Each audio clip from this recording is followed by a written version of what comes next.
2020年5月，江门白海豚保護區的馮抗抗趕到廣海鎮烽火角入海口附近的時候，看見一只老年白海豚擱淺在了壕排附近的泥潭里。我们就叫它老白吧。老白可能是在涨潮时来这里捉鱼，退潮后没来得及游回去。他现在身体就是直接是躺下来的，我估计动都动不了啊。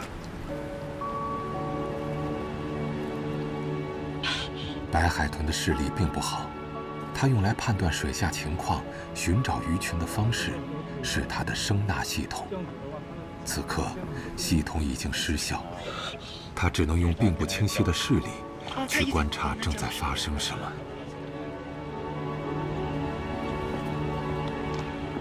為了吃一口魚，白海豚不斷冒險進入人類的領地。幾個村民徒手為老白在泥潭裡挖出一條水道，水能漫過來，至少能緩解他的痛苦。老白還在無望地掙扎。太陽暴曬的中午，這隻年邁的白海豚凶多吉少。很多時候也不知道我們應該做一些什麼事情是對的。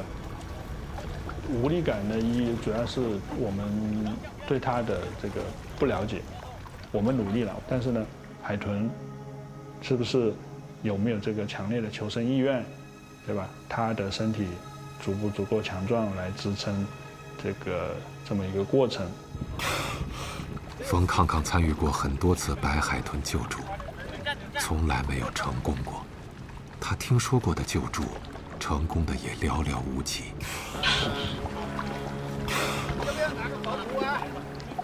老白的機能已經退化，他早已不辨方向。根據經驗，死亡或許即將來臨。他放棄了掙扎，急促的喘息讓他通體的粉紅色在泥濘中顯得更加鮮豔。現在是在漲潮了，是吧？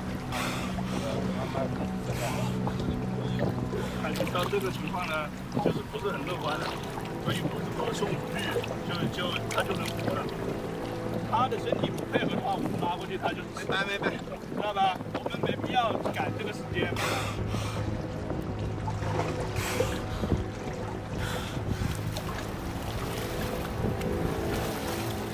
奄奄一息的老白被抬上擔架，人們要做最後的一次努力。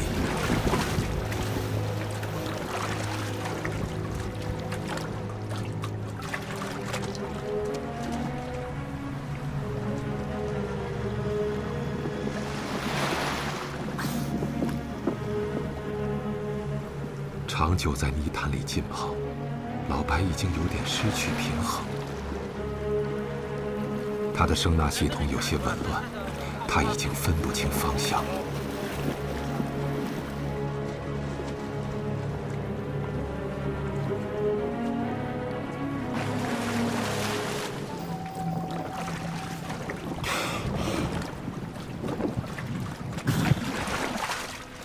也許是因為這些人不聽氣兒的努力，老白僅剩的生命力被激發了。